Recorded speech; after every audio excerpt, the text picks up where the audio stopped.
그다음에 강도현 선생님이신데요. 보시는 것처럼 사회투자지원재단 상임이사님이시고, 이것보다 양력이 밑에 더 긴데 일단 서면상으로 좀 잘랐지만 어쨌든 이런 일들을 하고 계셔서 저희에게 굉장히 적합한 내용들을 아마 강의로 섬겨 주실 것 같은데, 우리 강사분 박수로 앞으로 모시도록 하겠습니다. 여기 앉아서 하시죠. 네. 요거 넘기시면 돼요. 네, 반갑습니다. 제가 전문가 선배님들도 계신데 지금 이런 얘기를 하는 게 적합한지 잘 모르겠습니다. 그런데 우선 제 소개를 먼저 좀 드리고 말씀을 드리는 게 좋을 것 같아요. 제가 이 모임의 성격을 완전히 잘못 이해하고 있었네요. 저는 목사님들이 많으실 거라고 생각을 했어요. 그래서 목사님들이 어떤 경제에 대해서 잘 이해를 못 하시니까 설교도 힘들고 그래서 들으러 오시나 보다. 저희 아버지가 목사님이시거든요.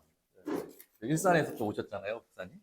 저희 아버지가 일산은혜교회라고 일산은혜교회에서 목회하시다가 은퇴하신 목사님이신데, 그러니까 지난주에 저한테 그러니까 주식이 많이 오르니까 궁금하신가 봐요. 뭘 물어보시냐면은 뭐 주식에 대해서 물어보신 건 아니고, 야, 그 순환 출자가 뭐냐고 물어보시더라고요. 저희 아버지도 나름 약간 좀 사회 정의 이런 거에 관심이 많으셔가지고 순환 출자에 대해서 물어보셔가지고 제가 주식은 아시냐고 제가 다시 되여쭤봤는데 역시나 모르시더라고요. 주식이란 개념 자체를 아예 모르시고, 현대사회에서 주식이란 개념 자체 혹은 투자라는 개념 자체를 아예 모르고 살아도 70년 이상 사는데 문제가 없구나라는 것을 저희 아버지를 통해서도 알게 됐고, 저희 장인어른도 목사님이세요. 저희 장인어른 군산에서 목회하시고 이제 은퇴하셨는데 저도 이제 그 교회 나가고 있거든요. 제가 집이 군산인데 아침에 군산에서 왔습니다. 네.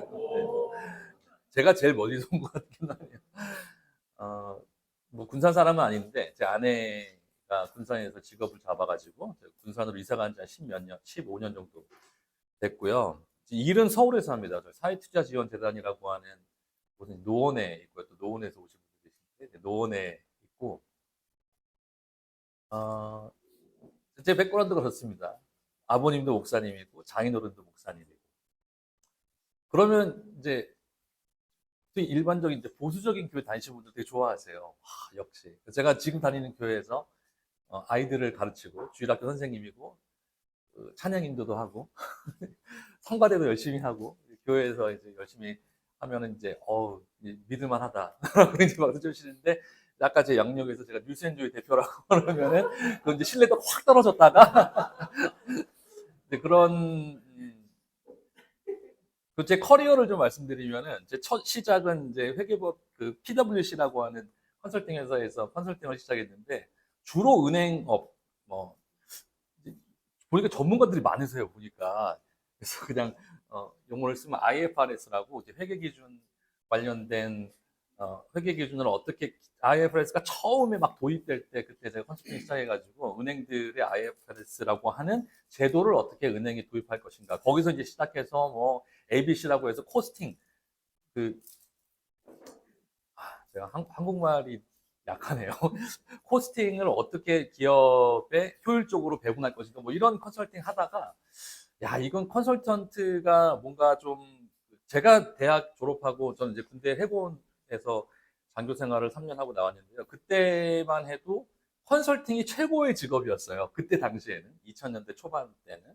그래서 저도 그냥 컨설팅을 해야겠다 생각을 해서 뭐 맥켄지니 뭐 이런 데 있잖아요. 베인앤컴퍼니 뭐 이런 데를 생각하다가 저희 그 군대 선배가 야 PwC로 와야 돼 막 이러고 저를 또 설득해가지고 제가 거기 속아 넘어가서 사실 저는 그때 3일 회계법인이 뭔지도 몰랐어요, 솔직히.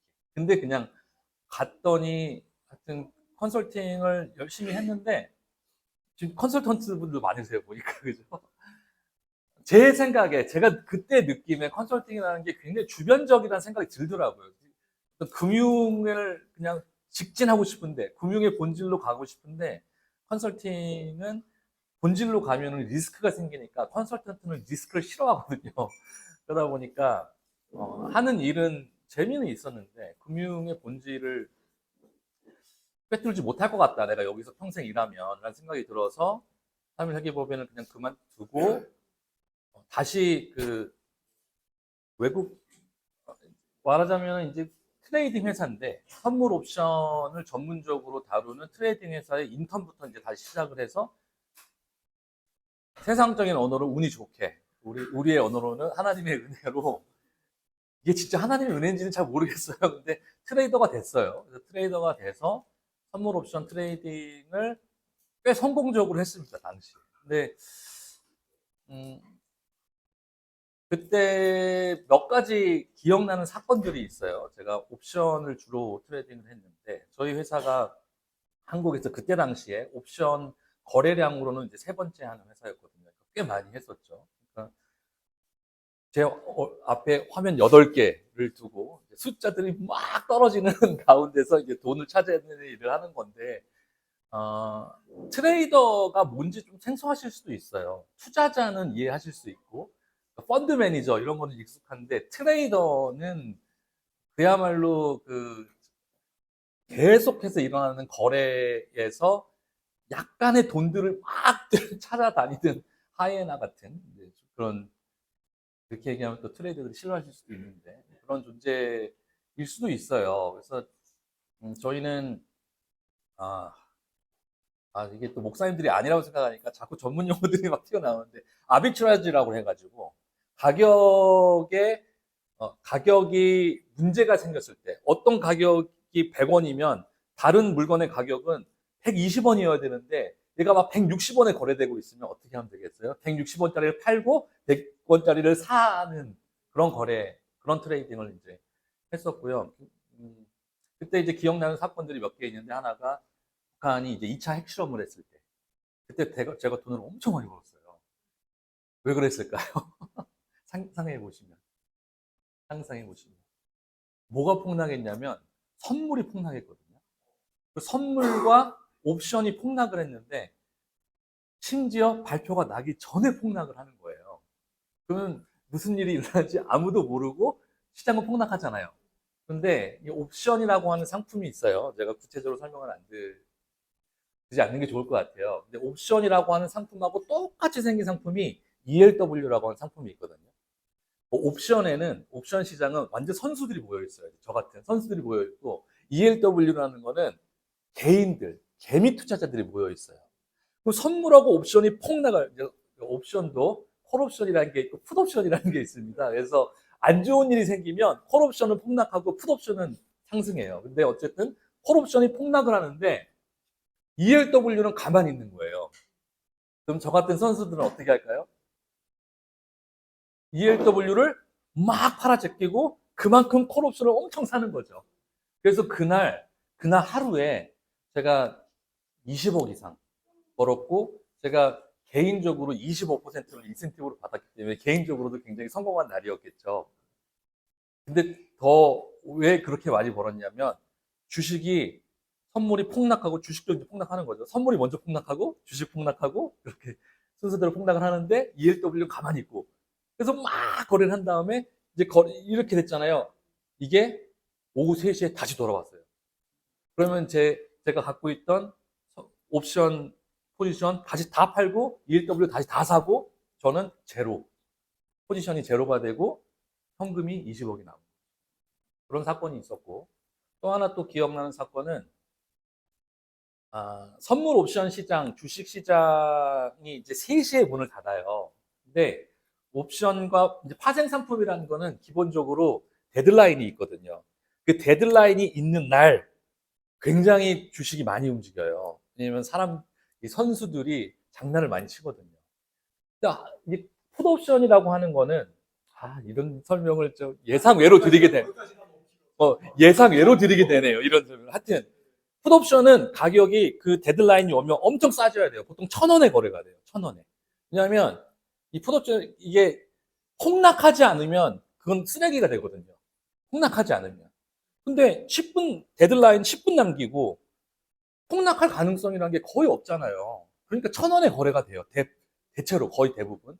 근데 그날 막 6,000원, 7,000원에 거래가 되는 거예요. 10분 남았는데.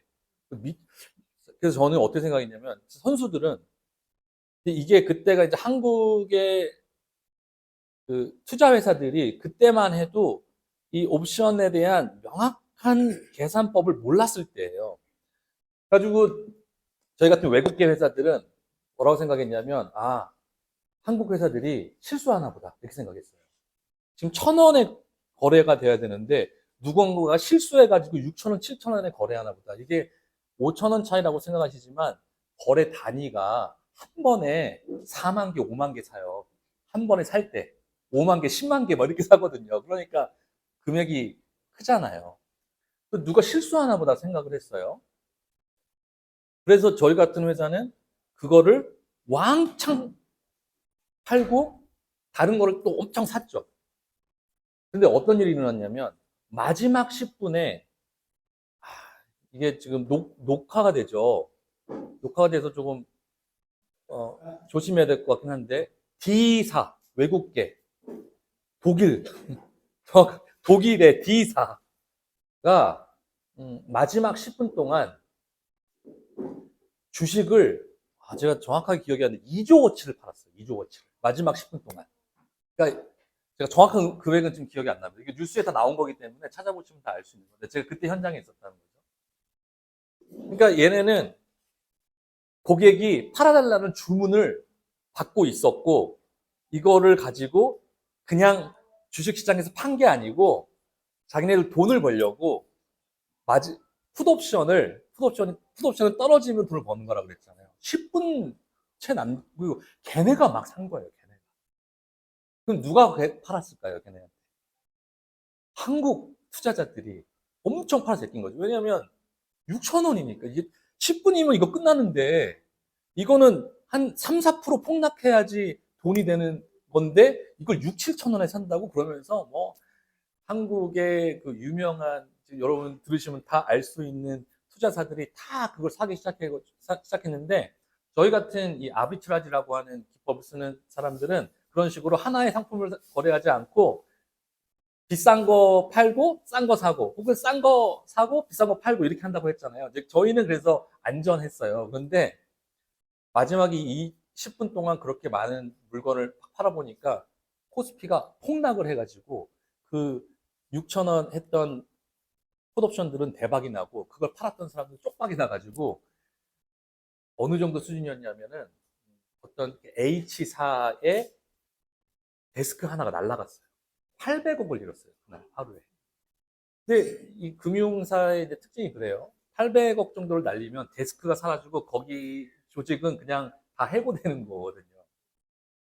그 사건을 통해서 저도 꽤 많은 돈을 벌었죠. 그날. 그러니까 누군가가 이렇게 전문 용어로 뻘짓을 하면 선수들은 돈을 버는 건데 그런 일들을 이제 하다가 제가 저도 신앙인으로서 내가 이 체제를 한번 부셔야겠다는 생각을 가지고 학교로 갔습니다. 학교로. 이제 일단 학교로 가서 공부를 해야겠다. 이게 도대체 뭔가. 내가 목격한 게 뭔가를 공부하기 위해서 학교로 가서 이제 재무, 파이낸스를 공부를 박사과정까지 했는데 거기서 이제 거기서 그 교수님하고 나눴던 이야기가 기억이 나요. 처음에 입학하려고 면접 볼 때. 그래서 제가 그런 얘기를 했거든요. 금융이 사회적으로 기능하는 어떤 가치보다 가져가는 돈이 너무 많은 것 같아요. 라고 대답을 했더니 그 교수님이 무슨 말도 안 되는 소리를 하고 있냐. 가져가는 돈 그 자체가 사회에서 하는 기능의, 순기능의 크기다. 라고 얘기를 하시더라고요. 저는 그 말이 무슨 말인지 그때는 잘 이해를 못했어요. 그런데 나중에 공부를 하고 보니까 제가 주류 경제학을 공부하게 된 거죠. 그러니까. 이렇게, 한국적으로는 이제 니오 클래시컬이라고 하는 주류 경제학을 공부하게 됐는데 주류 경제학의 마인드에서는 가져가는 돈의 크기가 그 사회에 기여하는 크기하고 동일하다고 이제 보는 거죠. 그래서 거기서 이제 공부를 박사 과정 다 하고 논문을 쓰려니까 이제 그런 어떤 그 세계관을 가지고 논문을 써야 되는데 도저히 못 쓰겠는 거예요. 그때 또 이제 제가 같이 일했던 선배 중에 하나가 회사를 나와가지고 야 내가 회사를 차렸는데 같이 하자. 근데 제가 그 투자라고 하는 그 스펙트럼 자체를 별로 안 좋아하는 걸 그 선배가 알고 있었거든요. 그래서 저를 뭐라고 보셨냐면 나 그것만 하지 않고 거기서 돈 벌어가지고 스타트업에 투자할 거야. 스타트업에 투자하는 걸 네가 좀 해라고 해가지고 제가 거기에 또 속아 넘어가지고 다시 여의도로 가서 홍콩 그 선물 옵션을 거래하면서 한국에서 스타트업 투자하는 일들을 하다가 그때 이제 뉴스앤조이 대표님이 전임 대표님이 와서 도와달라고, 제가 뭐 하는지도 모르고 제가 돈 얼마나 많이 버는지도 모르고 뉴스앤조이 대표로 와달라고 이제 부탁을 했는데, 그때 제가 쓸데없는 감동을 너무 많이 받아가지고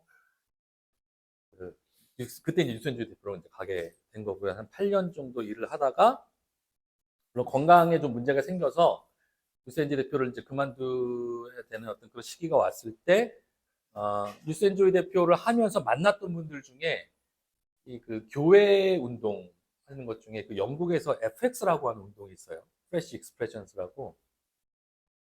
교회를 이제 새롭게 하는 운동인데, 그때 만났던 성공의 신부님이 김홍일 신부님이라고 계세요. 그분을 통해서 사회적 경제라는 걸 제가 접하게 되고, 사회적 경제를 좀 심도 있게 공부를 하다가 그 제가 꿈꾸는 어떤 좀 또 말씀드릴 어떤 희년 경제라고 하는 어떤 성경의 스펙트럼에 상당히 근접한 어떤 그런 생각들을 갖고 있다는 것을 제가 발견을 하고, 그쪽으로 제가 급선을 해서 다시 박사 공부를 시작하고 다시 성공에 대해서 지금 논문을 지금 쓰고 있습니다. 제가 이렇게 장황하게 제 이야기를 드리는 이유가, 제가 자본주의라고 하는 시스템과 갖고 있는 이 애증의 관계를 말씀드리려고 하는 거예요. 어떤 사람들에게는 이 자본주의가 역사적인 진보라고 생각하시는 분들 꽤 계실 거예요. 이 자리에도 계실지 모르겠고, 어떤 사람에게는 자본주의는 신앙의 눈으로 봤을 때 자본주의는 하나님의 역사의 관점에서 봤을 때 폐기되어야 할 그런 질서로 보고 계신 분들도 계실 겁니다. 근데 저 같은 경우에는 그 둘 다를 가지고 있는 그런 포지션을 자연스럽게 이렇게 갖게 됐겠죠. 제 커리어나 공부의 어떤 흐름이나 그런 것들이 자본주의를 긍정하면서도 부정하는, 제 스스로도 제가 어디로 가는지 알 수 없는 그런 상황이 이제 됐습니다. 그런 관점과 저의 어떤 백그라운드를 좀 이해하시고 들으시면 좀 더 이해를 하실 수 있을 것 같고, 제 생각이라는 게 그냥 원 오브 댐이죠. 제 의견을 한번 말씀을 드려보겠습니다. 성서 내러티브 안에서 투자라는 개념을 찾기가 쉽지가 않죠. 하지만 성서에 이자라는 개념은 여러 번 나옵니다. 그리고 투자라고 얘기했을 때 우리는 주식을 주로 생각하지만, 전체 투자의 스펙트럼이라는 걸 봤을 때 가장 중요한 투자는요, 채권이에요. 채권. 규모도 가장 크고요. 주식이나 이런 채권 하는 사람들하고 주식하는 사람들하고 이제 트레이더나 매니저들 이제 보면은, 모르겠습니다. 현장에 계신 분들 어떻게 생각하실지 모르겠지만, 채권 하는 사람들이 약간 주식하는 사람들 무시해요. 뭐 별거 아닌 거 가지고 약간 그렇게 생각하기도 하거든요. 그만큼 채권이 투자의 기본이에요. 근데 채권은 이자거든요. 이자. 그래서 이자를 한번 성경에서 얘기 나눠보면 상당히 이자에 대한 얘기가 꽤 많이 나와요. 성서 안에서. 출애굽기 22장 보면은 너희 가운데서 가난하게 사는 나의 백성에게 돈을 꾸어 주었으면 너희는 그에게 빚쟁이처럼 재촉하지 말라. 이자를 받지 말라라고 얘기합니다. 성서 안에서 돈을 꾸어주는 거는 괜찮은데 이자를 받는 거에서는 그 많은 구절이 많습니다. 이자를 받지 말라고 그래요. 레위기 25장에서도 그렇죠. 그에게서는 이자를 받아서도 안 되고 어떤 이익을 남기려고 해서도 안 된다. 근데 그 다음 말이 무섭죠. 너희가 하나님 두려운 줄을 안다면 너희의 동족을 너희 곁에 데리고 함께 살아야 한다. 너희는 그런 사람에게 이자를 받을 목적으로 돈을 꾸어주거나 이익을 볼셈으로 먹거리를 꾸어줘서는 안 된다. 이게 지금 다 세 번역인데요. 자, 이 두 구절만 봤을 때 안 되는구나 라고 해석하시는 분들도 계실 거예요. 충격이죠, 벌써. 이자 받지 말라고 하는 게. 근데 신명기는 또 재밌어요. 신명기에서는 동족에게 꾸어졌을 때는 이자는 받지 마라. 그런데 외국 사람한테는 받아도 좋대 또. 이게 뭐 하자는 거야? 라는 생각이 이제 또 이런 구절 보신 적 있습니까? 우리가 성경의 내러티브라는 게 너무 재밌어요, 사실 보면. 또 구약에서는 이 이자라고 하는 개념 자체를 금하지는 않는 것 같아요. 외국인한테는 또 이자를 받아도 된다고 하니까 사실 성서가 성서 안에서 모순되는 내용들이 정말 많죠. 성서 안에서 그것을 우리가 어떻게 소화해낼 거냐라고 하는 부분에 있어서 이제 진보 신학과 보수 신학이 이제 많이 갈리는데 그런 이야기는 차치하고 서더라도 어쨌든 동족에게는 이자를 받지 못하게 했습니다. 그리고 그 근거가 나 야훼가 니네를 구해줬잖아. 그러니까 동족한테서 이자 받지 마라고 이제 말씀하셨어요. 느헤미야도 그렇습니다. 이게 지금 모세 오경을 지금 말씀드린 거고요. 토라에. 그러니까 그 히브리 성경 보면은 우리는 70인경의 순서를 따르지만 원래 히브리 성경은 토라가 있고 예언서가 있고 성문서가 있잖아요. 그래서 그 중요한 순서대로 나열된 거 아니겠습니까? 토라가 제일 중요한데 이게 토라에서 이자를 어떻게 다루고 있는가. 근데 이제 나중에 성문서나 예언서에 가도 그 기조는 유지가 됩니다. 울부짖는 내용 신령에 잡힌 다음에 귀족들과 관리들에게 어찌하여 같은 결의끼리 돈놀이를 하느냐고 호되게 나무랐다. 느헤미야가 돈놀이를 하지 마라. 그러니까 노동이나 실질적인 어떤 그 부가가치를 생성해내는 행위가 없는 돈을 가지고 이익을 내는 거에 대해서는 호되게 나무랐다고 느헤미야가 얘기를 하죠. 에스겔에서도 돈놀이를 하지 않으며 이자를 받지 않으며 흉악한 일에서 손을 떼며 사람과 사이에서 공정한 판결을 내리며, 자, 돈놀이와 이자가 흉악한 일하고 병렬돼서 설명이 되고 있죠. 자, 여기서까지도 이거 선지서까지도 안 되겠구나라고 생각하실 수 있는데, 이게 느헤미야 에스겔이라고 하는 이제 성서의 그 역사적인 배경을 좀 더 이해해야지 이런 얘기가 좀 더 깊이 들어갈 수 있을 것 같긴 해요. 근데 잠언도 그렇습니다. 잠언에서도 높은 이자로 재산을 늘리는 것은 마침내 가난한 사람들에게 은혜로 베풀어질 재산을 쌓아두는 것이다. 이거 굉장히 문학적으로 하지 말라는 얘기죠, 한마디로. 자, 여기까지가 이제 그 후기, 토라가 있었고 이제 예언서가 있었고 느헤미야 에스겔은 선지서 중에서도 이제 후기이죠. 그래서 보통 이제 진보 신학자들은 이게 이제 그 신명기 학파의 해석이기 때문에 이렇다라고 이제 많이 해석을 하긴 하는데, 어쨌든 구약의 전반적인 기조는 이자를 받는 거에 대해서 금하고 있구나를 볼 수가 있어요. 그런데 마태복음으로 오면 또 달라집니다. 이거 예수님이 마태복음 25장, 26절, 27절 예수님이 하신 비유인데, 비유의 말씀이 이거 다 우리가 아는 걸 거예요. 이렇게 달란트의 비유 아닙니까? 달란트에 비해서 10달란트 준 사람, 5달란트 준 사람, 1달란트 준 사람 한 다음에 10달란트 준 사람, 5달란트 준 사람은 칭찬을 하고 마지막 1달란트 준 사람한테 한 얘기거든요. 그 사람이 어떻게 했어요? 돈을 어떻게 했습니까? 땅에 묻었어요. 땅에 묻었다가 1달란트를 그대로 돌려줬거든요. 그래서 예수님이 말합니다. 악하고 게으른 종아, 너는 내가 심지 않은 데서 거두고 뿌리지 않은 데서 모으는 줄 알았다. 그렇다면 너는 내 돈을 돈놀이 하는 사람에게 맡겼어야 했다. 그랬더라면 내가 와서 내 돈의 이자를 붙여받았을 것이다. 누가복음에서 뭐라고 그러냐면요. 그러면 어찌하여 내 은하를 은행에 예금하지 않았느냐. 그랬더라면 내가 돌아와서 그 이자와 함께 그것을 찾았을 것이다. 라고 누가복음에서는 얘기하거든요. 같은 비유인데. 예수님이 하신 말씀이에요. 이거 지금 어떻게 해석해야 되는 거예요? 결론은 해석하기가 어렵죠. 어렵죠. 지금 굉장히 진보적인 관점에서 해석하신 거예요. 그러니까 성서의 이런 관점들이 캐논적인 아이디어로 받아들이지 않으시는 거거든요, 지금. 방금 하신 말씀. 그러니까 이거는 하나님이 주신 말씀이다라고 받아들이면 그냥 이대로 받아들이는 사람들이 많겠죠. 그러니까. 그렇죠. 근데 그렇게 생각하는 사람들이 꽤 많아요, 지금. 이게 사실 이게 쉬운 우리가 신앙적으로 해석하고 신학적으로 해석하는데 상당히 어려움들이 있는 말씀들이고, 이게 이제 토라에서 나오는 이야기. 그러니까 어떻게 보면 유대인들은 그럼 지금은 이자를 왜 받냐? 그렇게 토라를 받들면서 뭐 이렇게 해석해 볼 수도 있고, 지금 이제 주식을 하면 안 된다고 생각하시는 분들 꽤 계시죠. 근데 여기는 별로 없으신 것 같아요.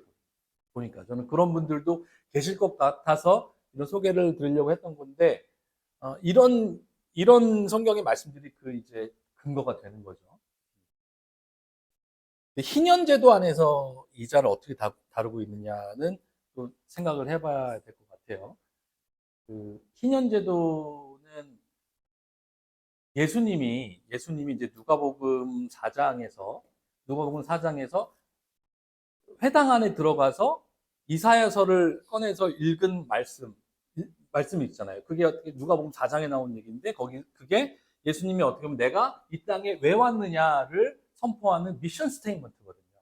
미션 스테이트먼트의 마지막에 내가 희년을 선포하러 왔다고 얘기하잖아요. 그러니까 사실 예수님이 이 땅에 오신 거는 희년을 선포하려고 온 거고 희년을 이루기 위해서 이제 오신 거기 때문에 우리가 희년을 이해하는 게 중요하다고 생각이 드는데요.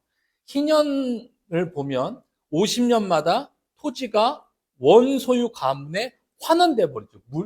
무료로. 50년마다 토지가 무료로 그냥 원 주인에게 돌아가요.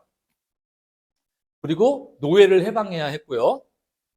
그래서 토지는 영구 매각이 금지가 됐습니다. 토지 자체는 빌릴 수는 있는데 빌리는 개념이었죠. 매각을 하더라도 그것이 50년 후에는 본 주인에게 그냥 돌아가기 때문에 지금 현대사회에서 만약 저런 제도가 있다면 토지가 감가상각이 50년 단위로 막 되는 거죠. 굉장히 흥미로운 상상을 해볼 수가 있죠. 이자는 이제 희년에서는 금지를 했습니다. 그리고 채무노예를 억제를 하는 제도를 갖고 있었는데 이제 동족을 빚을 못 갚으면 이렇게 그 노예로 삼을 수가 있는데 하지만 그 노예에 대한 배려가 엄청 깊죠. 그리고 7년마다 채무를 탕감해버려요. 7년마다 한 번씩. 빚을 탕감해버려. 돈을 빌렸으면. 그럼 6년, 희년이 내년인데 돈을 빌려주면 어떻게 될까요? 상상해보면 이자가 엄청 높을 거예요. 기본적으로. 근데 이자 못 받게 했으니까. 그래서 어떻게 희년을 현대사회에서 어떻게 우리가 적용할 것이냐도 굉장히 뜨거운 신학적인 주제고, 실제로 이 희년을 현대사회에 적용하고자 하는 학자들이 있습니다. 일련의 학자들이. 그거를 조지스트라고 부르는데, 그 조지스트들의 어떤 계열에 있는 사람들이 그 토지에 이제 많은 세금을 붙여야 된다라고 이제 주장하시는 분들이 이제 많이 있죠. 성경은 이런 어떤 경제적인 원칙이나 경제 원리에 대한 굉장히 많은 이야기를 담고 있고요. 심지어 예수님은 내가 희년을 선포하러 왔다, 희년을 이루러 왔다고 선포하신 거기 때문에 사실 이 희년을 이거 옛날 제도다라고 무시하고 우리가 갈 수는 없다. 그리스도인으로서. 그럼 이걸 현대적으로 어떻게 봐야 되느냐라고 하는 아주 깊은 논의와 논쟁이 이제 필요하죠. 성서 안에서의 내러티브 이자를 이제 해석을 해보면 공동체 내에서는 자금 거래를 이제 금지를 한 거고요. 구약은 빚을 통한 인신의 통제를 굉장히 강하게 비판을 합니다. 특히 선지자들 쪽으로 내려오면 빚을 통해서 재산을 통해서 누군가의 인신을 구속하는 행위를 그것 때문에 니네가 망했다라고 비판을 많이 하죠. 그래서 사실은 이 빚과 이자의 문제를 토라나 구약의 흐름에서는 빈곤의 스펙트럼으로 바라보는 경향이 높다. 이걸 이해해야 됩니다.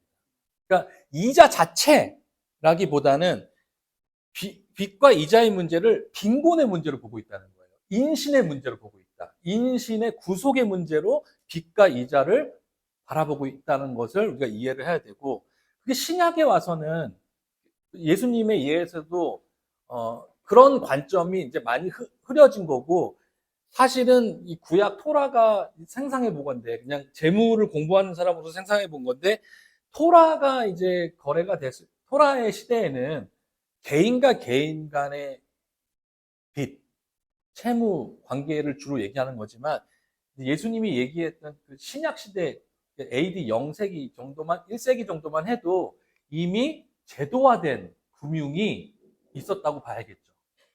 그러니까 예수님이 그런 예시도 쓰셨겠죠. 그래서 신약에서는 금융이 구조적인 기관으로 이미 등장한 이후로 보이는 것이고, 하지만 빈곤에 대한 태도는 신구약이 동일하다. 그러니까 우리가 투자라고 하는 개념을 생각할 때 우리 그리스도인들이 집중적으로 봐야 될 것은 이자 자체가 성경적이냐 아니냐 이거보다는 이 금융이라고 하는 시스템, 자본주의라고 하는 시스템이 우리 시대의 빈곤의 문제, 가난의 문제, 더 나아가서는 이 차별의 문제, 그리고 상대적인 빈곤의 문제까지 어떤 영향을 미치고 있느냐에 좀 더 초점을 맞출 필요가 있다. 그게 저는 성사가 얘기하는 투자의 원칙의 큰 테두리다라고 생각을 합니다. 현대적 의미에서 투자는요, 이게 역사적으로는 굉장히 재밌어요. 기독교 전통에서 저렇게 이자를 금지하는 전통이 많다 보니까 중세 카톨릭에서도 이자를 다 금지했거든요. 그러다 보니까 이 이자, 돈을 가지고 굴릴 수 있는 집단이 유태인들이었어요. 아이러니하죠. 유태인들 지금도 이자 받지 않냐고 말씀하셨는데 사실 유태인들은 중세 이전부터도 이자를 다 했어요. 기독교 전통에서 금융이 발전을 못하다 보니까 유태인들이 거의 금융의 어떤 중심 역할을 하다 보니까 지금까지도 유태인들이 금융의 어떤 중심이잖아요. 그 전통이 꽤 오래 갑니다. 중세 시대까지 올라가요. 그리고 우리가 이해하는 형태의 금융이라고 하는 지금 금융 시스템이라는 거는 13세기에도 존재를 했어요. 우리가 그 거의 현대적 의미의 금융과 유사한 형태로 13세기에 베네치아 같은 도시에서 항해를 나갈 때 워낙 돈이 많이 드니까 사람들이 돈을 모아가지고 투자를 하는. 그래서 내가 낸 돈만큼 그 배가, 원양 나가는 배가 물건을 가져오면 내가 투자한 만큼 이제 이익을 보는 그런 관점의 투자가 13세기에도 존재를 했고, 주식회사라고 하는 관점으로 보면 첫 번째 주식회사를 뭘로 볼 거냐, 이거 학자마다 좀 다를 수 있겠습니다만 17세기 네덜란드에 1601년에 세워진 동인도 회사를 첫 번째 주식회사로 보는 그런 학자들이 많아요. 이게 뭐냐면 이거 진짜 오래된 개념이구나. 현대적인 개념이 아니에요. 이 투자라고 하는 개념은 굉장히 오래된 개념이고요. 근데 이 말씀을 제가 드리는 이유는 이제 윤리적인 어떤 투자의 윤리성에 대해서 한번 제가 여러분께 질문 한번 드려보고 싶은 건데, 이때 이전에는요, 17세기 동인도 회사 같은 경우에는 평민들도, 일반인들도 투자를 할 수가 있었거든요. 이 주식이라는 개념이 굉장히 혁명적인 개념이에요. 일면. 이 법인이라는 개념을 좀 이해하셔야 되는데, 우리 회사들 있잖아요, 회사들. 회사는 법인이라고 하죠. 근데 상법에서 법인은 개인하고 똑같아요. 사람하고 회사하고 상법에서는 똑같은 존재로 취급을 합니다. 그러니까 우리 지금 현재 우리나라에서 이제 많이 지금 논쟁이 되고 있는 이 배임이라고 하는 개념이 왜 생기냐면, 사장이 회사의 주인 같잖아요. 하지만 그 회사는 개별적인 존재예요. 사장이 그 개별적인 존재의 돈을 마음대로 하면 안 돼요. 예를 들어서 사장이 그 회사에 입금이 되어 있는 1억 원을 그냥 빼가지고 내 계좌에 넣잖아요. 그건 횡령이에요. 그거는 사장도 그렇게 할 수가 없어요. 그러니까 그렇게 법인이라고 하는 개념을 만들면서 이 법인의 주식을 투자하는 사람들이 주인이 되는 거죠. 그 회사에. 그 전에는 자산이라고 하는 개념이 뭐가 있었을까요? 이 17세기 이전에. 부동산밖에 없었거든요. 사실상 거의 부동산밖에 없어요. 물론 13세기부터 뭐 그런 그 유사한 주식의 형태, 동업 투자의 형태로 존재하긴 했지만 17세기에 일반인들까지 그렇게 크지 않은 돈으로 투자를 할 수 있는 그런 시대가 되기 이전에는 사실상 투자는 토지에만 할 수 있었고, 토지는 사실 귀족만 할 수 있었어요. 귀족만. 귀족만 토지를 가질 수 있었어요. 그러니까 자산을 갖느냐 안 갖느냐의 문제는 계급의 문제였는데, 이 주식이라는 게 17세기부터 시작되면서 그 어떤 틈이 벌어지기 시작하고, 사실상 이 자산과 계급의 상관관계가 깨지고, 그러면서 이 부르주아라고 하는 신계급이 등장하게 되는 계기가 돼요. 그러니까 이게 윤리적으로 지금에 와서 기독교 윤리하시는 분들이 이 투자에 대해서 굉장히 이제 비판적으로 말씀하시는 분들이 많이 계시는데, 생각해 보면 이 주식이라고 하는 게 가졌던 역사 윤리적 관점을 생각해 보면 굉장히 역사적인 진보로도 해석할 여지가 충분히 있다라는 점을 한번 말씀드려 보고요. 근데 또 이제 그렇게 만들어진 기업들이 있잖아요. 그 기업들이 엄청나게 성장을 해요. 많은 유동성이 공급이 되니까. 근데 그러면 17세기, 18세기가 어떤 시대입니까? 19세기까지. 제국의 시대거든요. 그러면서 이 기업이 식민지 약탈의 생태계 안에서 성장했다고 얘기하면 굉장히 잘 얘기해 준 거고요. 여러분, 동인도 회사 하면 어떤 느낌이세요? 동인도 회사. 인도 가서 착취했던 회사로 느낌이 들지 않으세요? 근데 그렇게 성장을 한 거죠. 기업이라는 게. 그러면서 유럽의 인민들이 부가 축적이 되고, 그 인민들이 이제 부르주아가 되고 계급 사회를 깨부시는 그런 동력이 됐는데, 그 이면에는 동시에 식민지 수탈이라고 하는 어두운 그림자가 동시에 존재했다라는 점을 우리는 어떻게 해석해야 될까? 이 고민이 이제 있는 거죠. 이런 어떤 그 중세 시대의 금융의 윤리에 대해서 가장 잘 텍스트로 보여주는 게 셰익스피어의 베니스 상인이에요. 이거 한번 읽어보셨습니까? 그러니까 저는 교회에서 금융윤리, 자본주의의 윤리를 공부할 때 성경을 읽을 게 아니고 베니스 상인을 읽어야 된다고, 같이 읽어야 된다고 생각을 해요. 그런 어떤 관점들이 많이 녹여 있거든요. 그냥 내용은 뭐 그냥 그 나중에 이거 다 나눠드릴 것 같. 이거 혹시 받으셨어요? 이거? 못 받으셨으니까 주시면은 읽으시면 될 것 같고, 어, 결국에는 이 그 돈을 가지고 있던 유태인 자본가인 이 그 샤일록에게 사랑을 위해서 돈이 필요했던 사람이 돈을 빌리는 거예요. 근데 굉장히 이제 드라마가 많은데, 금융적으로 설명하면 샤일록이 이 안토니오를 싫어했어요. 안토니오가 샤일록을 엄청 무시했거든요. 유태인이라고. 그래서 이제 유태인들이 한이 많아요. 돈도 많지만.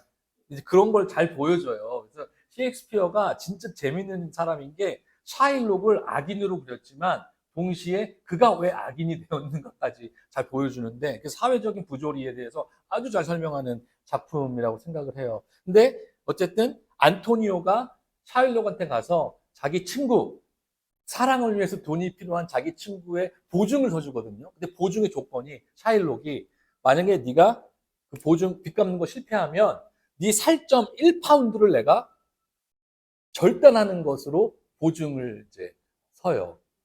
그래서 결국에는 어떻게 됐냐? 안토니오가 부자였거든요. 그래서 안토니오는 부자고, 그 이탈리아잖아요, 배경이. 그래서 아까 말씀드렸던 원양 투자가 많이 있었던데 자기 배도 꽤 있었어요. 근데 그 배들이 다 난파당했다는 거예요. 보증에 실패. 그래서 이 샤일록이 그러면 네 살의 뱃살의 1파운드를 자르겠다라고 하는 거에 법정에서 붙은 거예요. 법정에서 이게. 그래서 뭐 포샤라는 사람들, 재밌는 사람인데 다 일단 거부하고, 포샤가 그 계약 자체는 유효하지만, 계약은 유효하지만 너무 잔인하지 않냐. 법적으로 유효한 계약도 그런 잔인성을 넘어서지는 못한다는 논리로 방어를 해요. 변호사가. 근데 법관이 어떻게 했을까요? 그 방어를 받아주지 않습니다. 왜냐? 이 베네치아라고 하는 도시의 번영의 근간이 뭐냐? 계약을 준수하는 것 자체가 베네치아의 번영의 담보가 되는 충분 조건까지는 아니더라도 필요 조건이기 때문에 그거를 깰 수는 없다. 자비가 법보다 우선한다는 논리가 감동적이지만, 굉장히 감동적으로 변론하거든요. 감동적이지만 법적인 논리가 그걸 받아들일 수는 없다라고 판결을 해서, 이제 살이 1파운드면은 꽤 큰 거잖아요. 몇 킬로잖아요. 이만큼 진짜 잘라내야 되는 거예요. 그거를 지금 하려고, 네? 다이어트면 얼마나 좋았겠어. 근데 그 마지막에 포샤가 그걸 어떻게 방어하냐면, 근데 계약서에 보니까 살은 절단하게 돼 있는데 피를 흘려도 된다는 계약은 없는 거예요. 그러면은 오케이, 살은 자르세요. 하지만 피를 한 방울도 흘려서는 안 됩니다. 라고 방어를 해서, 그거 못 하잖아요. 그래서 결국엔 방어가 돼요. 법적으로 방어한 거죠. 그게 중요해요. 법적으로 방어를 한 거예요. 근데 결국에는 이 이야기가 들려주는 얘기가 뭐냐면, 이게 셰익스피어 언제적 얘기입니까? 그런데 이 법의 논리가, 특히 상법이 엄청 중요하거든요, 여러분. 이게 현대 사회에서 그 상법이 갖고 있는 위치는 진짜 너무 중요해요. 그러니까 그 기업의 횡령, 이런 어떤 그 죄에 대한 처벌이 엄청 높아요. 거의 살인하고 맞먹어요. 횡령의 금액이 높아지면, 살인했을 때 감옥 보내는, 그러니까 우발적 살인, 예를 들어서 우발적 살인, 그러니까 일부러 살인한 거 말고 모르고 사람을 죽였다. 우발적 살인하고 횡령하고 어느 게 더 형량이 길 것 같으세요? 횡령이 더 깁니다. 우발적 살인보다. 그만큼 이 경제 사범에 대한 커요. 그게 왜냐하면 우리 사회를 지탱하고 있는 근간이라고 보기 때문이에요. 그래서 우리 사회도 보면 800원 횡령 기사에게 800원을 버스 기사가 횡령을 했어요. 자기 주머니 넣었다는 거예요. 800원을 받아가지고. 그거를 가지고 해임했잖아요, 회사가. 그 판결 어떻게 났어요? 정당하다고 냈잖아요. 정당하다고. 그 판결이나 그 베네치아 셰익스피어가 얘기한 판결하고 뭐가 달라요? 전 똑같이 보여요. 제가 볼 때는. 그런 사회를 우리가 지금 만들어 가고 있는 거거든요. 그래서 이 베니스 사형이 얘기하는 게, 사회를 유지하는 힘과 원칙이 법의 준수이냐 아니면 공동체적인 호혜냐를 묻고 있어요. 그런데 재물을 하는 사람 관점, 그리스도인들은 다 저런 질문에 대해서 고민을 하실 거고 상당히 유사한 답을 하실 텐데, 그런데 또 그 뒷면에는 또 어떤 게 있냐면, 신용의 가치가 떨어지면 화폐 경제라는 것 자체가 가능하겠냐라는 질문을 또 던지게 돼요. 경제학을 공부하는 사람 입장에서, 재물을 하는 사람 입장에서는. 그러니까 포샤의 논리는 약자를 규제하기 위해서 법은 그렇게 돼 있더라도 우리 사회 규범적으로 법원이 개입할 수 있다라고 주장한 건데 받아들여지지가 않았죠. 근데 현대 사회에서는 다행히도 제도적인 자비라고 하는 어떤 개념으로 상당히 그런 문제들을 제도화시켜요. 그게 이제 채무조정, 탕감, 사회적 보증, 저런 거예요. 최근에도 우리 사회도 있었죠. 빚진 사람들을 오래된 어떤 그 악성 채무를 탕감해 줬잖아요. 지금 얼마 전에. 그때 무슨 논란이 일어났어요. 나는 열심히 일해가지고 빚 다 갚았는데 저 사람은 왜 이렇게 하냐라는 논란이 일어났잖아요. 셰익스피어가 얘기한 논란이 아직까지도 해결되지 않은 채 일어나고 있다는 사실을 우리가 기억하고, 그리스도인들은 그 문제를 어떻게 다뤄야 할 것인가를 고민해야 한다. 그리스도인들은 어떤 제도를 지지할 것이냐라고 하는 문제, 제도적 자비의 품을 넓히면 넓힐수록 신용이라고 하는 관점은 줄어들 수밖에 없어요. 하지만 그렇기 때문에 신용이라고 하는 관점이 줄어들면 우리 사회의 화폐 경제 자체에 문제가 생길 가능성이 많아져요. 그러니까 쉬운 문제가 아니라는 거예요. 기독 윤리라는 게 굉장히 어려운 얘기다. 현대적 의미에서의 의자를 좀 더 살펴보겠습니다. 인플레이션이라는 걸 잘 이해하셔야 돼요. 인플레이션 대충은 다 알고 계시죠. 매년 물가가 오른다 이렇게 생각하실 수가 있는데 정확하게는 화폐의 가치가 떨어지는 거예요. 그런데 이거를 어떻게 이해를 할 수가 있냐면 10년 전에 제가 비영리에 이제 10년째 있다 보니까 이런 문제에 민감하게 생각하는데 지금 비영리들이 다 죽게 생겼거든요. 너무 힘들어요. 비영리에 하는 사람들이. 왜 그럴까 생각해 보면 여러 가지 이유가 있지만 그러니까 우리가 모금을 해서 살잖아요. 비영리는. 제가 있는 사회적 경제도 마찬가지거든요. 사회적 경제 기업들은 수익을 내는 기업들이 아니에요. 사회의 문제를 해결하는 기업들이죠. 그래서 사회적 기업이 생존하기 위해서 혹은 비영리 단체가 생존하기 위해서 어느 정도 예산이 필요하고 이렇게 돈을 이제 모금을 하는데 10년 전에 300만 원은요. 현재의 246만 원하고 똑같아요.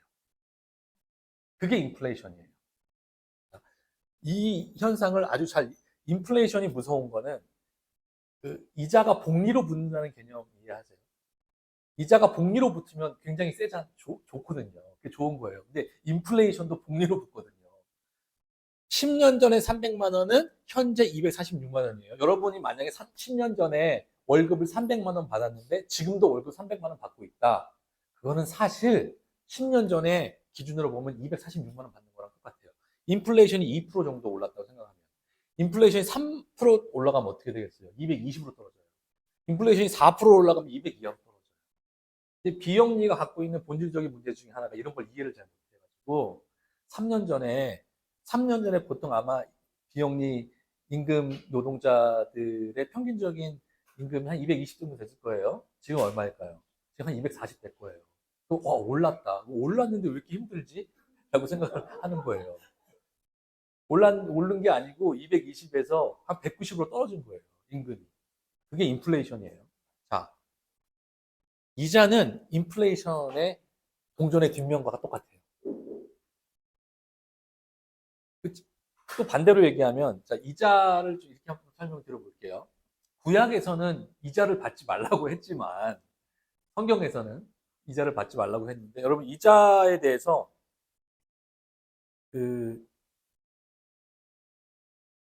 오늘 내가 100만 원이 있어요. 오늘 내가 100만 원이 있는데, 내가 이 돈을 지금 쓸 수도 있고, 5년 후에 쓸 수도 있어요. 또, 지금 쓰시겠어요? 5년 후에 쓰시겠어요? 당연히 지금 써야죠. 왜 5년 후에 써요? 지금 써야죠. 반대로 누군가가 나한테 100만 원을 준대요. 지금 당장 줄 수도 있고 5년 후에 줄 수도 있어요. 그럼 여러분 뭐라고 하시겠어요? 왜 지금 달라고 할 거예요? 지금 쓰는 게 좋으니까. 그 5년 후에 준대요. 그럼 뭐라고 하실래요? 뭐 이자라는 용어를 쓰지 않고서라도 야, 지금 100만 원을 줄 수 있는데 5년 후에 줄 거면 나 120만 원 줘야지 라고 얘기하는 거죠. 그게 이자예요. 그래서 이자에는 시간 가치가 들어있다고 얘기를 해요. 그냥 직관적으로 이해가 되죠. 직관적으로. 그리고 자본의 이용 가격인데 이제 자본과 이자의 관계는 경제학자들이 굉장히 이거는 19세기부터 열심히 공부한 거여가지고 제가 여기서 아주 간단하게 얘기를 하기는 좀 어려운데 어쨌든 자본의 이용 가격이라고도 얘기할 수 있어요. 그러니까 현재의 소비를 미래의 어떤 시점으로 미루는 대가로 이자를 볼 수도 있고 이자는 자본의 이용 가격이라고 생각한다면 이런 관점에서 본다면 투자는 굉장히 가치 중립적인 게 돼요. 가치 중립. 가치가 있는 게 아니고 가치 중립. 그러니까 성경에서는 투자를 굉장히 윤리적인 관점에서 바라봤고 그 윤리의 어떤 그 핵심 기조는 빈곤을 어떻게 바라볼 것이냐에 있다면 현대적 의미의 이자 혹은 투자는 굉장히 가치 중립적으로 바라보는 성격이 있다. 이제 방금 제가 설명드린 그런 요소들로 인해서 그러니까 최소한 은행에다가도 돈을 안 맡기면 어떻게 돼요? 내가 갖고 있는 현금이 가치가 그냥 쭉쭉쭉쭉 줄어들겠죠? 그러면 청지기의 사명을 다 하는 것일까요, 그게? 그런 관점에서 생각해 볼 수도 있어요. 내가 지금 한 5억 정도 있는데, 5억 너무 많다, 그죠? 5억 갖고 있는 사람 많이 없어. 2천만 원. 2천만 원이 있는데, 성경에서 이자를 받지 말라고 했네. 그러면은 이자를 안 받아야지. 2천만 원을 가지고 10년 가지고 있으면 얼마가 돼요? 이거 가지고 계산해 보면 되겠죠? 뭐 3721. 대략 지금 뭐 이 정도로 빠지면은 이제 1000만, 2000만 원 들고 있으면 한 1500만 원 되겠죠. 10년 들고 있으면. 그럼 그 하나님이 기뻐하시는 일일까? 라고 우리가 생각해 볼 수 있는 거죠. 투자는 현재의 소비를 미루고 미래의 생산에 자본을 투입하는 행위입니다. 이런 관점에서 생각을 하시면 좋아요. 현재의 소비를 미루고 미래의 생산에 자본을 투입하는 게 투자다. 그런데 미래는 지금 이제 이자에서 투자로 넘어온 거예요. 아까는 이자였고 이제 투자로 넘어온 건데 미래는 확정적이에요? 확정적이지 않아요? 모르잖아요. 미래 어떻게 될지 모르잖아요. 그러니까 미래가 확정적이지 않기 때문에 위험이라는 게 존재해요. 내가 미래의 생산에 자본을 투입하면 내가 뭐 100만 원을 지금 투입했을 때 미래 생산이니까 뭐 3년 후라고 보면 3년 후에 이게 어떻게 될지 모르는 거예요. 위험하잖아요. 그래서 그 위험에 대한 위험을 감수하는 대가가 투자의 수익이다. 이렇게 볼 수가 있어요. 근데 개신교는 기업 행위를 어떻게 해석해요? 개신교는 기업의 행위를 자원을 관리하는 청지기의 사명으로 해석하잖아요. 막스 베버가 그거를 규명하기도 했지만 또 비판하기도 했죠. 막스 베버는. 그래서 개신교는 기업의 행위를 어떤 그 청지기의 사명으로 우리는 해석을 하기 때문에 어떻게 보면 투자라고 하는 것도 기업 행위에 있어서 필수 불가결한 거거든요. 그러니까 투자가 윤리적으로 개신교적인 이런 그 기업 행위를 자원 관리의 청지기 사명으로 해석하는 관점을 가지고 있으면 투자도 당연히 긍정해야죠. 기업 행위 청지기의 사명으로 해석하면서 투자에 대해서는 부정적으로 본다? 이거는 좀 그 하나의 동전을 두 개로 분리하는 어떤 그런 윤리적인 좀 그 해석의 오류라고 저는 보이고요. 그런데 문제는 이거죠. 우리가 구약에서 봤잖아요. 구약에서 이자를 어떤 관점으로 봤다? 빈곤의 관점으로 봤다. 그리고 투자라고 하는 개념이 어떻게 보면 윤리적으로 굉장히 혁명적인 발명품일 수 있었다. 왜냐하면 귀족만이 가지고 있었던 자산을 민중이 갖게 됐으니까. 하지만 그 투자라고 하는 이면에 뭐가 있었다고요? 식민지 개척의 선봉장으로서의 식민지 지역의 인민의 피와 눈물이 섞여 있는 자본이 되었던 거죠.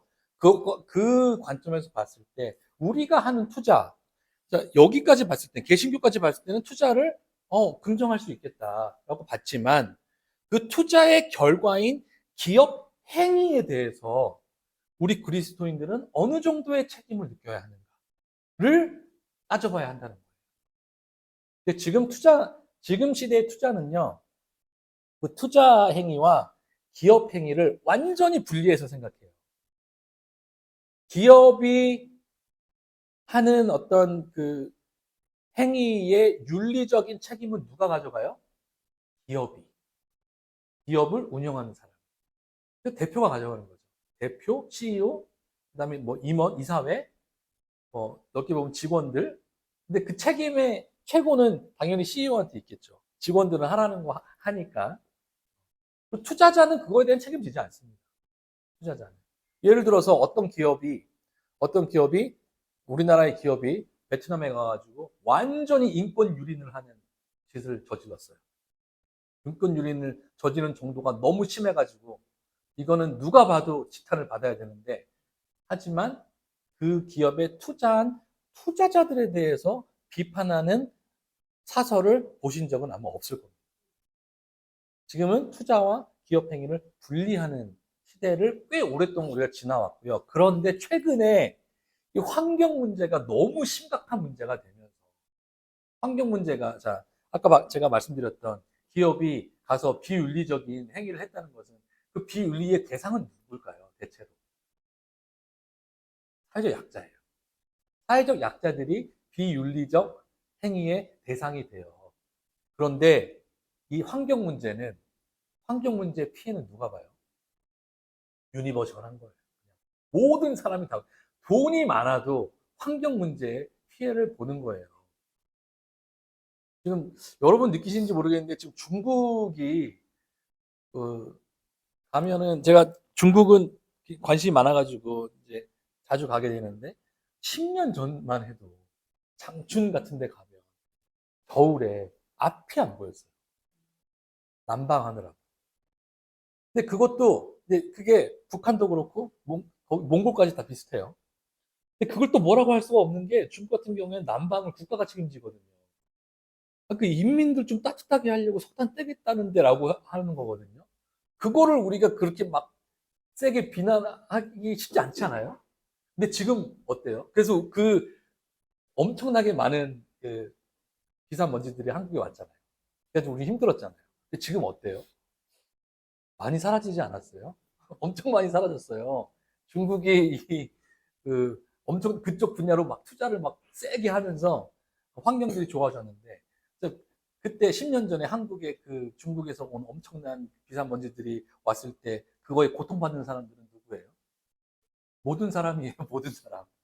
환경 같은 거는 기업의 비윤리적 행위가 일반적으로는 사회적 약자한테 가는데 환경 문제는 돈으로 해결이 안 되는 거예요. 제가 볼 땐 그래요. 그래서 ESG가 투자자 쪽에서 나오는 거라고 저는 봐요. 개인적으로. 너무 이 ESG의 윤리적 관점을 너무 하시하게 평가하는 거다라고 보실 수도 있는데 어쨌든 그래서 지금은 투자의 결과인 기업 행위에 대한 책임을 투자자도 일정 부분 감수해야 된다라고 하는 시대로 가고 있어요. 어떻게 보면 또 어떤 성서적 윤리의 발전이라고 볼 수도 있겠네라고 해석 가능한 영역인 거죠. 자, 그럼 부동산 투자에 대해서 한번 말씀드려 볼게요. 투자가 기업의 행위로 연결되는 거라고 말씀드렸잖아요. 투자가 기업의 행위로 연결되는 맥락에서 실수요가 아닌 부동산 매입. 실수요는 뭐예요? 내가 살려고 사는 게 실수요죠. 이건 순전히 저의 해석입니다. 물론 저의 해석뿐만 아니고 이게 아까 말씀드린 조지스트들이 가지고 있는 성서적 희년 정신을 현대적인 경제 원리로 환원하고자 노력하는 사람들이 갖고 있는 일반적인 관점이에요. 투자가 기업 행위로 연결되는 투자는 제가 말씀드렸듯이 긍정적으로 봐요. 하지만 내가 살려고 하는 부동산 매입 말고 그냥 가격이 오를 것 같아서 사는 부동산 매입은요, 그냥 투자가 아니고요. 다만 건설사가 기업 활동을 영위하기 위해서는 이게 윤리의 어려운 점인데, 자, 첫 번째 문장만 딱 봐서는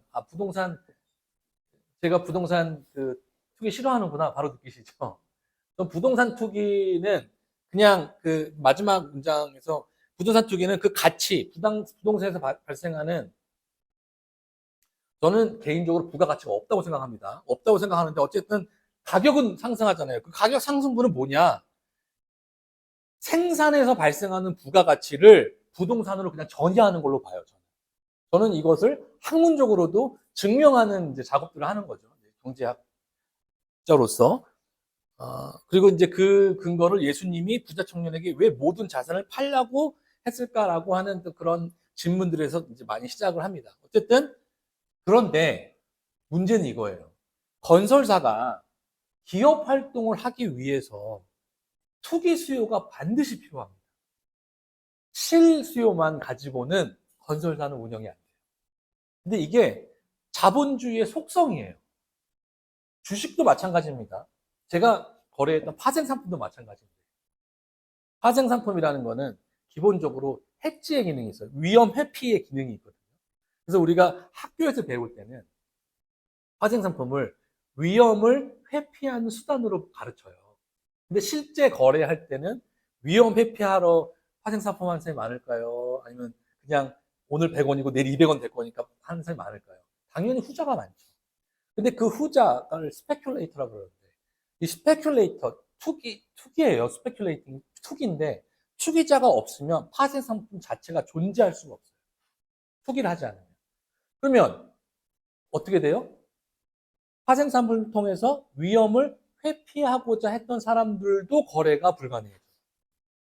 그게 현대 자본주의 윤리의 어려운 점이에요. 이거를 딱 물 가르듯이 하기가 어렵다는 거예요.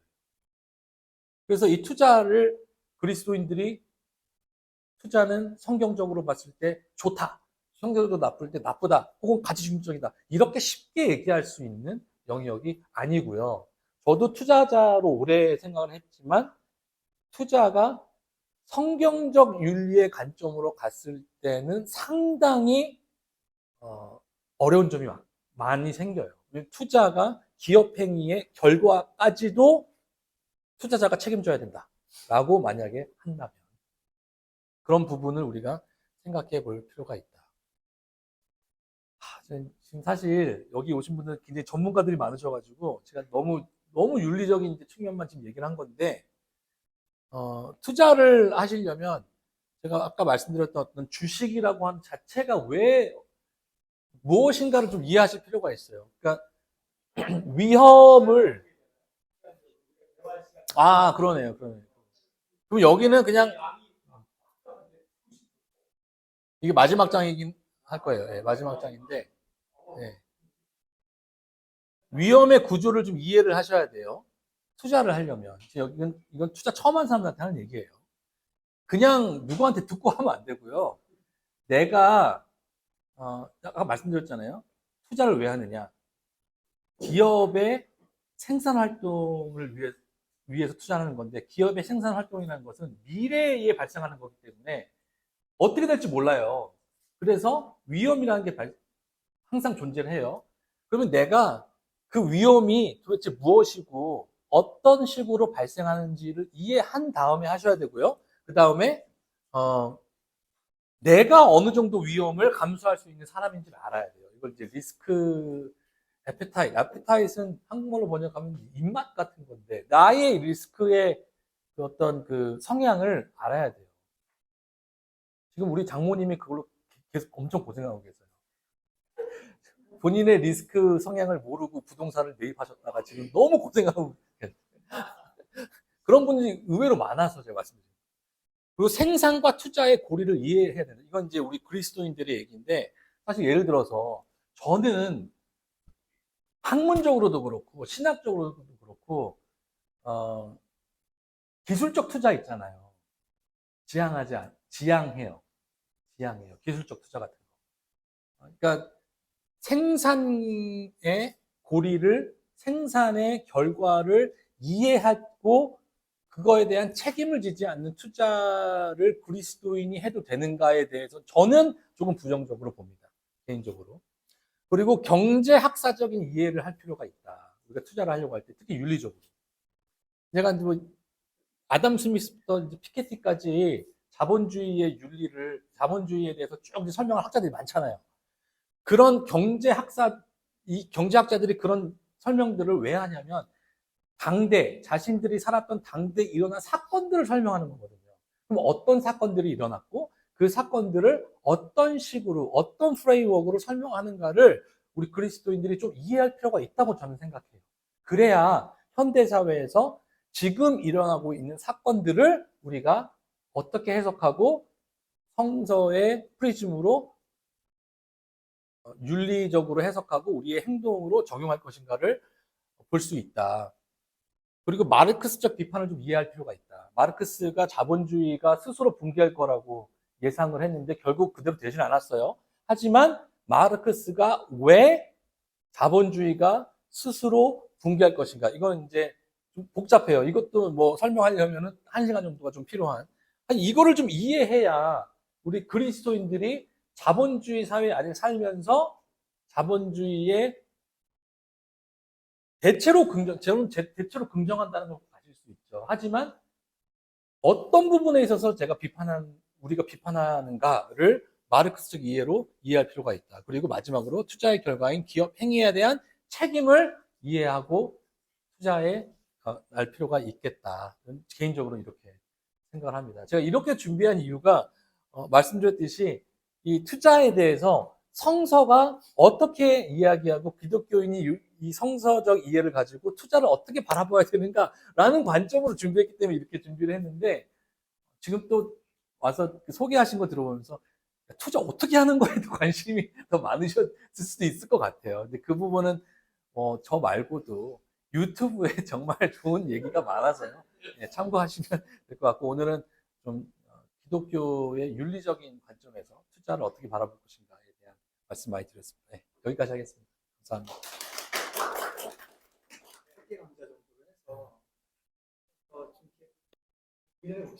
다시 이걸 해야 될 것 같아요. 왜냐하면 제가 이 정도 레벨에서 강의하는 분들 거의 만나본 적이 없어요. 그래서 왜냐하면 성경적 관점을 얘기하면 되게 실무가 약하고 실무 얘기들을 하면은 성경적 관점이 또 약해지는데 우리는 그 둘 다 필요한 사람들이잖아요. 너무 감사드립니다. 아닙니다. 무슨 인상을 받았고요. 저는 그냥 커멘트를 하기보다는 그 강 대표님이 커버한 것 중에 그걸 재해석해서 그냥 개인 차원에서의 그러면 당신은 잉여 자산을 어떻게 할 거야? 라고 하는 것에 대해서 제 나름대로 갖고 있는 원칙을 그냥 쭉 나눌게요. 첫째, 관대하게 살아야 된다. 뭐냐 하면은 우리의 가진 자산에 대해서 하나님이 때가 되면 우리에게 책임을 물으신다. 그것은 굉장히 엄중하다.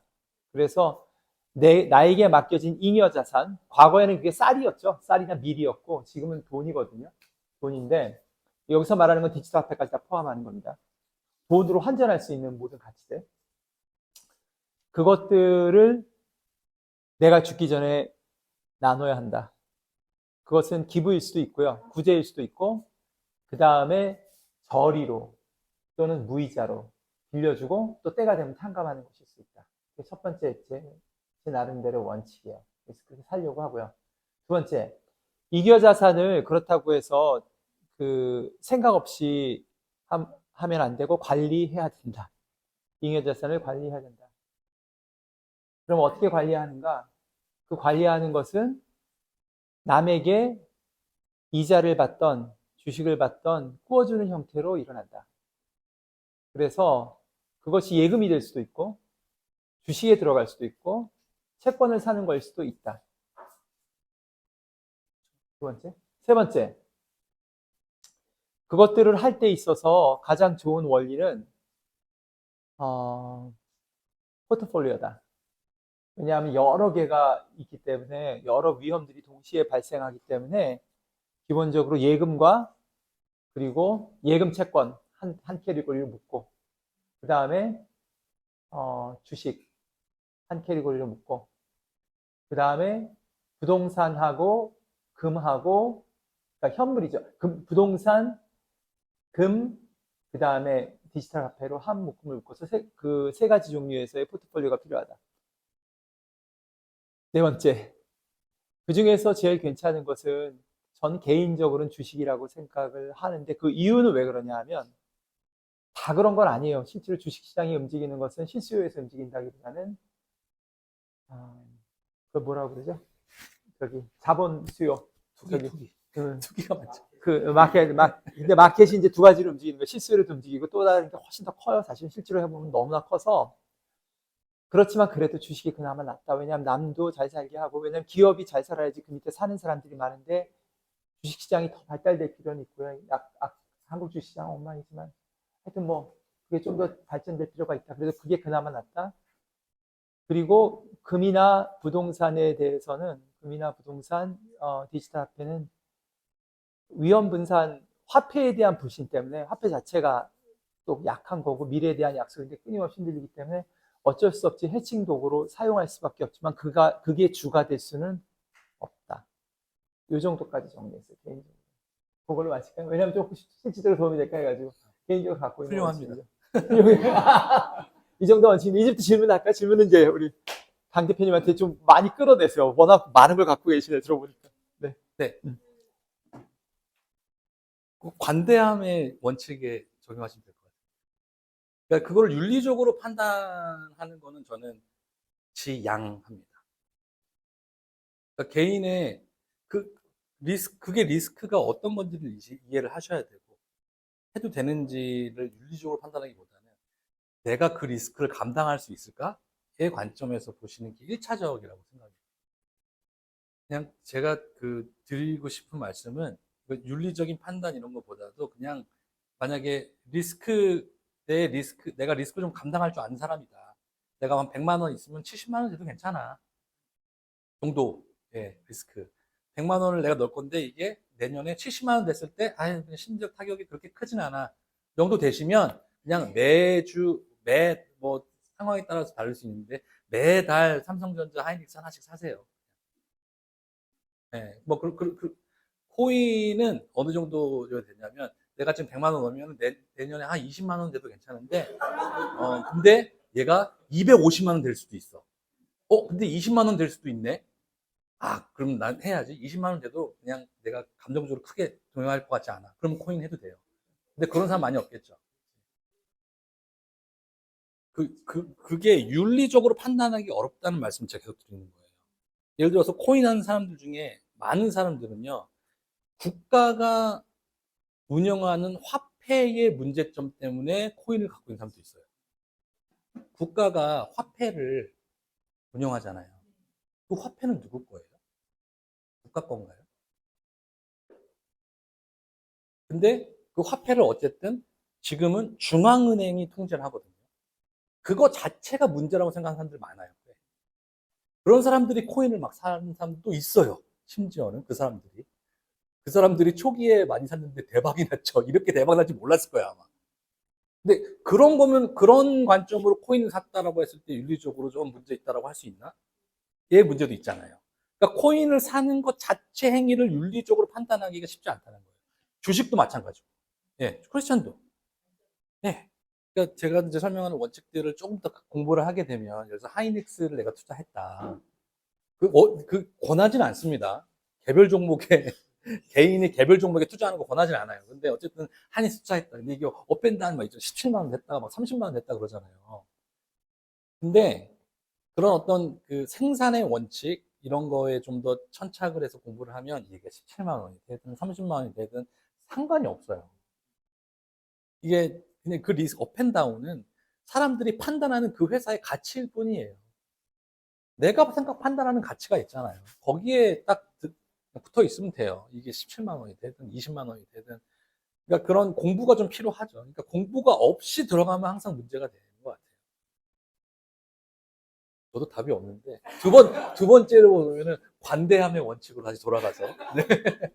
뭐 그런 하나하나 저는 이게 이렇게까지 말씀드리면 어떨지 모르겠는데 제 아내가 되게 보수적으로 자란 사람이고 저도 뭐 보수적인 신앙을 갖고 있는 편인데 뻔뻔히 하나님의 뜻이 뭔지를 구하는 거에 대해서 제가 하나님 관심 없어 물어보지 마라고 얘기하거든요. 그러니까 용산의 가격이 얼마가 되느냐에서 하나님 크게 관심 없을 것 같아요. 그런데 용산의 가격이 얼마가 되느냐, 강남의 가격 구조가 어떻게 됐느냐에 따라서 발생하는 부의 격차의 구조에 대해서는 관심이 있으실 것 같아요. 하나님이. 그거에 대해서 우리가 관심을 갖되 내 아파트가 17억이 돼서 18억이 돼서 이거에 대해서는 그냥 감사하는 마음을 갖는 게 좋겠고 감사의 크기에 맞게 하나님께 헌신하면 되겠다라는 그 생각이고요. 첫 번째 질문은 이제 기술적 투자는 그런 생산 이런 거 상관없이 이 주식이 최근에 이만큼 올랐고 이만큼 떨어졌으니까 그거를 분석해 보니 통계적으로 분석해 보니 얘는 이렇게 오를 거야, 얘는 이렇게 떨어질 거야라고 기반해서 투자하는 거를 기술적 투자라고 해요. 그러니까 이 회사의 가치가 얼마, 이 회사가 무슨 일을 하는 회사고 노동자가 어떤 사람들이고 이 사람들이 뭘 생산하고 있고 이런 걸 따지는 게 아니고 그냥 뭐 일봉, 뭐 주봉 이렇게 얘기하거든요.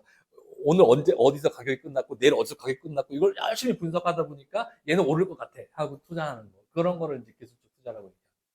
저는 그런 거는 좀 윤리적으로 판단하기 전에 학문적으로, 저는 또 이제 주식을 공부하는 사람이니까 학문적으로 그거는 말이 안 된다고 봐요. 기본적으로. 그러니까 모든 걸 다 윤리적으로 판단하기 어렵습니다. 아까 포트폴리오 말씀하셨는데 포트폴리오라는 게 모든 기업을 다 담아놓은 거잖아요. 근데 그 기업 안에는 진짜 나쁜 놈도 있을 수도 있어요. 그러면 포트폴리오 투자 안 해야 되냐? 이렇게 물어볼 수도 있거든요. 근데 현대 재무학에서는 개인은 특별히 무조건 포트폴리오 투자하라고 하거든요. 개별 주식 투자하는 거는 굉장히 위험하고 그냥 무조건 포트폴리오도 우리 지금 우리 지금 현대적으로 얘기하면 ETF와 적금을 내가 어느 비율로 가져갈 거냐만 보라고 해요. 현대재무학에서는.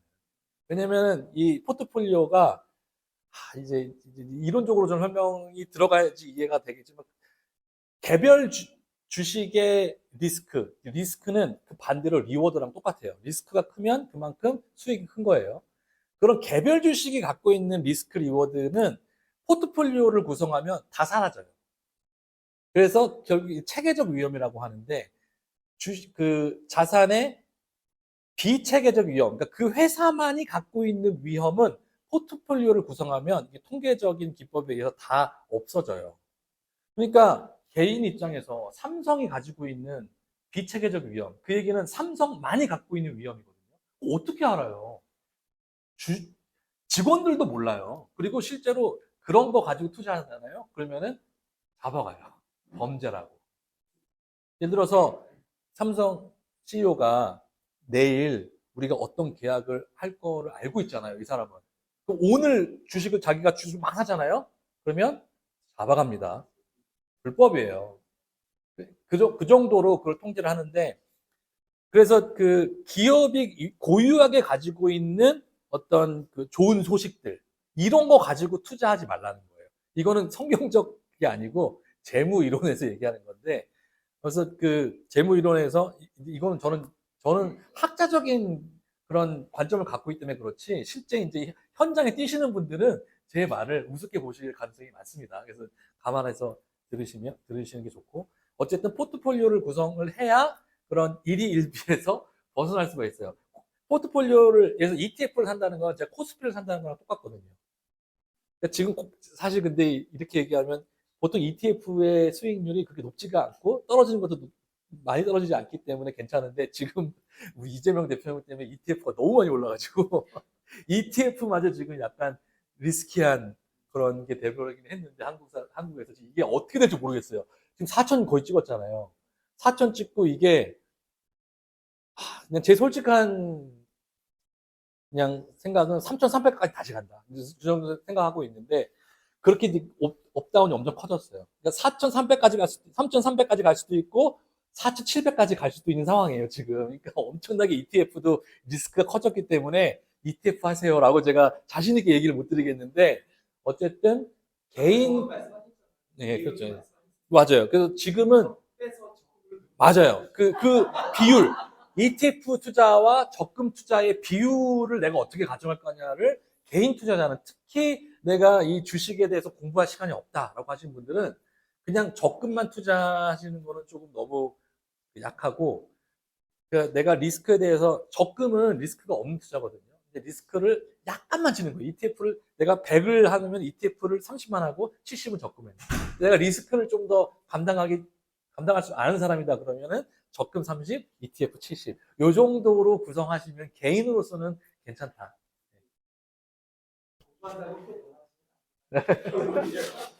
근데 요즘에 ETF 넣어놓으면은 ETF가 어떻게 되는지 계속 볼 것 같아요.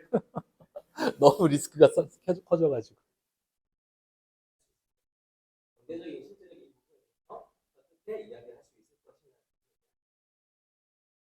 네, 맞습니다. 그래서 제가 투자는 불가피하다고 말씀드린 거나 마찬가지예요. 사실은 인플레이션 말씀드렸을 때. 투자를 하지 않으면 인플레이션을 맞게 되죠.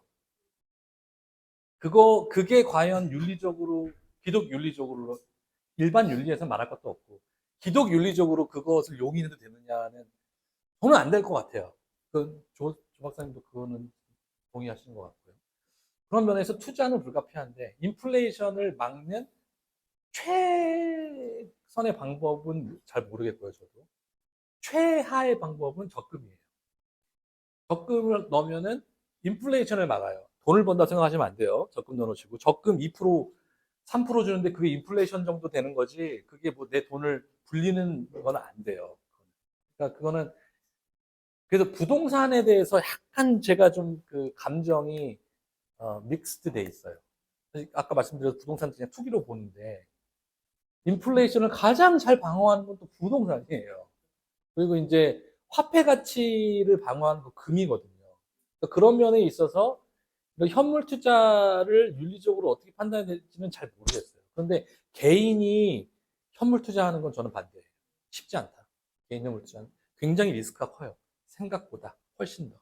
근데 부동산은 지금 한국은 이게 쭉 밀고 올라왔기 때문에 앞으로도 쭉 밀고 올라갈 거라 생각하지만 언젠가는 일본처럼 된다. 이거는 뭐 그냥 어, 불변의 사실이라고 저는 생각을 하기 때문에 이제 그런 부분 이제 생각하시면 될 것 같고 이제 공동체에서 나눌 때 투자에 대해서 이야기를 나누는 것도 불가피하다고 생각해요.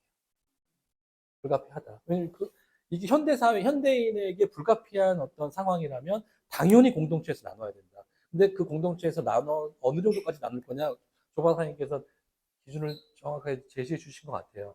우리의 생활의 어떤 규범을 해치지 않는 수준에서 그 수준이 어느 정도냐를 서로 나누고 그런 어떤 그 문화는 필요하지 않을까라는 생각이 개인적으로. 정답이 없다고 생각을 하고요. 말씀하신 대로. 미래 이제 AI 시대의 노동은 어떻게 되느냐까지 이제 들어오는 거잖아요. 노동할 게 없어지는데 지금 뭐 어쩌자는 건가? 라는 생각이 또 들기도 하고, 저도 그 뭐 챗GPT, 제미나이, 그다음에 클로드까지 되게 돈 내고 쓰거든요. 그러니까 근데 그거의 반대급부는 뭐냐면, 이제 그렇게 하지 않으면 생산성이 너무 떨어져가지고, 도태되는 상황이 되니까 그렇게 갈 수밖에 없는 거고, 이제 제너럴 AI 나오면은, 이제 얘가 나보다 더 글을 잘 쓰는 그런 시대가, 이제 글로 먹고 사는 사람으로서는 이제, 그게 이제 10년 남았다고 하니까요. 말씀하신 부분에 저도 고민이 되고요. 어, 이게 그래서 개인에게 그냥 주어진 책임으로 두기에는 완전히 또 혁명적인 변화가 일어나고 있는 시대를 우리가 같이 살아가고 있는 거라서 구조적인 어떤 그런 어, 얘기를 해야 되는 상황인데 제 개인적으로 좋은 사회 구조는 어떻게 보냐면요. 아까 부동산으로 다시 돌아가서 얘기하면 강남 부동산 규제하는 거에 대해서 저는 별로 그렇게 탐탁지 않게 생각합니다. 내비두라고. 돈 있는 사람은 돈 있는 대로 하고. 그 대신 보유세를 먹여라, 그러면. 보유세를 먹여서 얻는 돈으로, 그러니까 노동을 고액, 부가가치를 높게 생성하는 노동을 하지 못하더라도 최소한의 삶의 반경에 문제가 생기지 않는 사회가 좋다라고 이제 그런 사회를 우리가 어떻게 만들 거냐를 이제 고민하는 게 진짜 중요한 것 같아요. 근데 사실 그걸 유럽이 지금 고민해서 해봤는데 약간 실패한 거잖아요. 근데 이게 재밌는 게 유럽이 지금 실패한 영역에서 한국이 기대를 받고 있어요. 지금.